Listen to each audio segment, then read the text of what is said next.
Hey there, I hope we're doing well today. I want to share a story with you guys. Something that happened the other day that I got a solid message from that's really relevant to my situation, so I think it could help other people. I've been noticing that my energy, whether it's high or low, right, whether I'm in the vibration of fear or love, it does actually change my outer reality. This was shown to me specifically the other day. I was sitting out here and I was chilling. I was in a good mood. It was sunny out. It's pretty chilly, but not too bad. Once my energy took a dip, like I started to think about a worry, right? A cold wind blew in and the clouds covered the sun. I felt a chill on my skin. That's not unusual for me to have the wind blow at certain times depending on my energy because I've become so connected. I told you guys that there's messages and everything. The world is constantly giving you feedback as to what your next move is, or how you're doing, the healing that you need. You just have to tune in and pay attention. I've been doing this for a really long time. This part of the journey is brand new to me. This is something I never thought I was going to experience.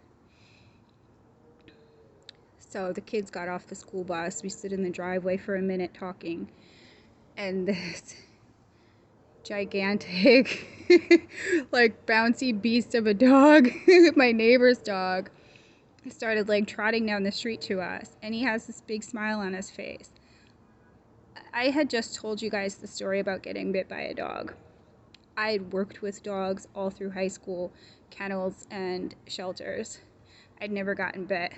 I used to go first to the ones that had been abused and give them love, but those are the ones that are most likely to bite you. It would make me so happy when they would come around and actually be happy to see me. So I hope maybe we'll touch more on that in a second. So this dog, he's a big red-nosed bully breed, and he's massive. His shoulders are very scary. His head is as wide as my forearm, and he has a mouth like a bear trap. This beast of a dog comes right up to our driveway, goes right past us and up the stairs. He started eating these carrots that my kids had put in their tiny snowman. We got like an inch of snow last week, and they went out and made these teeny tiny snowmen with some carrots that they snapped up into multiple noses. So the dog started eating the carrots. I said, maybe he's hungry. Let's get him some cat food and let him have a bite, and then we'll bring him back. So he's so cute. He's so massive. He ate the 2 bowls of the cat food, and then he came over and knocked over my teacup, and they start licking the tea off the porch, and he's just so doofy and funny. But I'm scared. Like, I want to be cool with this dog, right? I want to pet this dog because he seems so happy and sweet, but I looked at him at one point and I did picture that giant mouth locking onto my arm and ripping it to shreds. Like I said, I was never scared of dogs before, but after I was bitten in the face, I have a phobia, and pit bulls have always been scary to me ever since I was a child. We had neighbors. We lived in the city. We had neighbors that would keep their dogs outside chained up, and some of those dogs were terrifying and loud and really scary, and they jump, right? It was pit bulls and bullies are like related as breeds, so they're really similar. But I think the bully dog is way more intimidating because he's like a pit bull on steroids. So I was walking him back,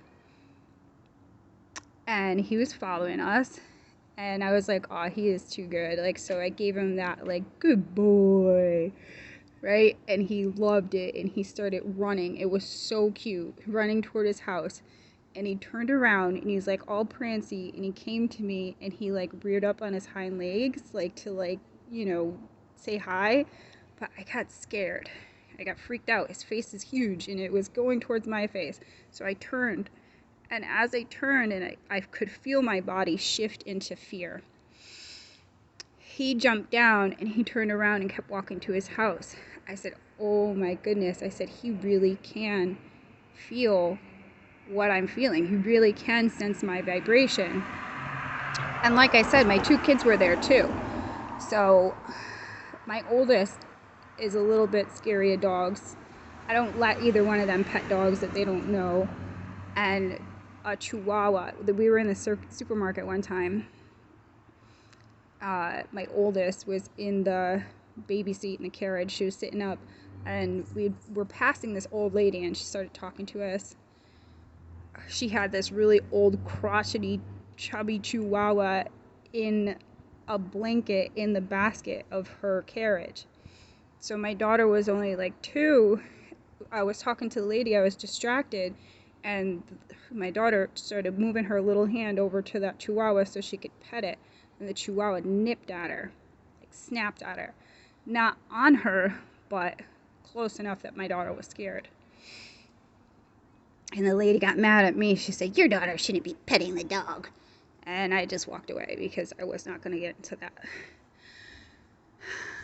So she's cautious around dogs, but my youngest is very like free-spirited, and I could tell the dog even went up to her before everybody else because he could sense it. It was crazy. So we got the dog to his house, up the stairs, knocked on the door, and bring him back, right? But what I had gotten from that, because I kept seeing that picture in my mind at me up on the porch looking at him down lower, and I just saw that mouth just chomping me.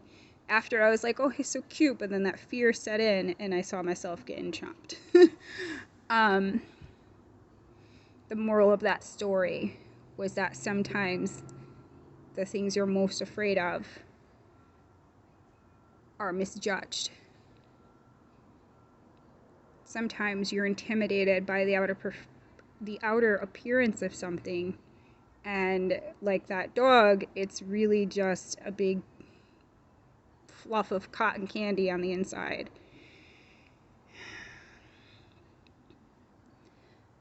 That put things into perspective for me anyway. I love when messages show up like that, especially in dogs. Like he was so cute. I did pet him, right? I think I did pet him because he came up to me and then he jumped up on me. So right before he jumped up on me was when I gave him that, like a pet. I wasn't expecting him to jump. I feel bad that I was scared, but it is a time to face my fears in particular.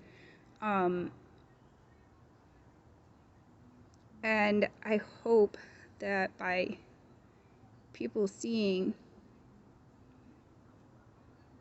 that you don't really have to be afraid of things,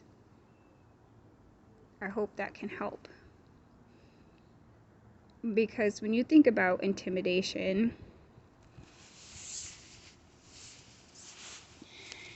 what's really going on is that, one person is if someone is intentionally trying to be intimidating, they're trying to gain power over you, right? That's kind of what I'm used to. I just didn't see it before. So now that I see it, I'm like, okay, well, I want to avoid it at all costs. But that would mean avoiding people at all costs, which I've been doing, right? But the time for that, for me personally, is up.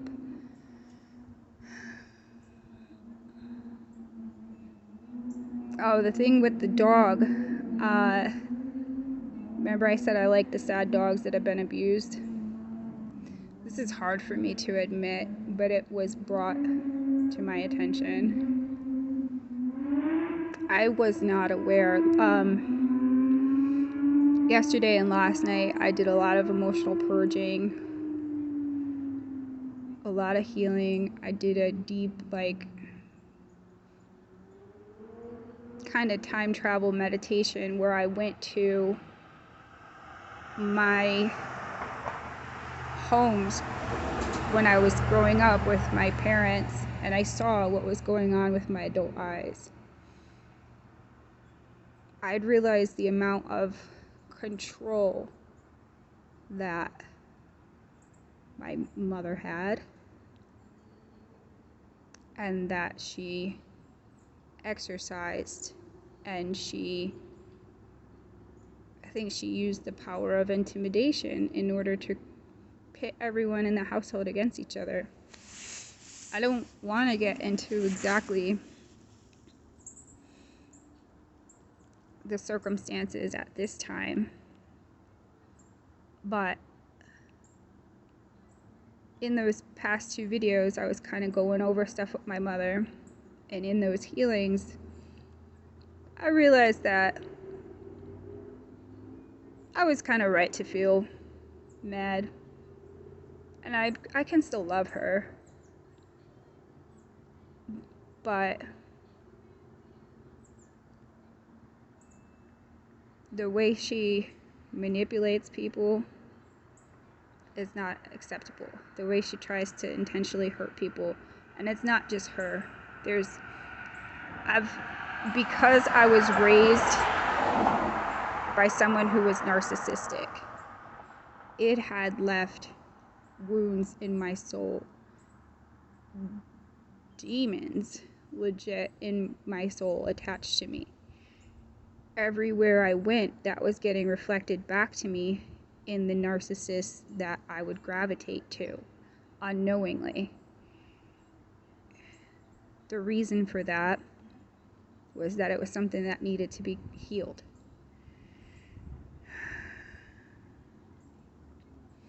It's really complicated, but I hope it helps.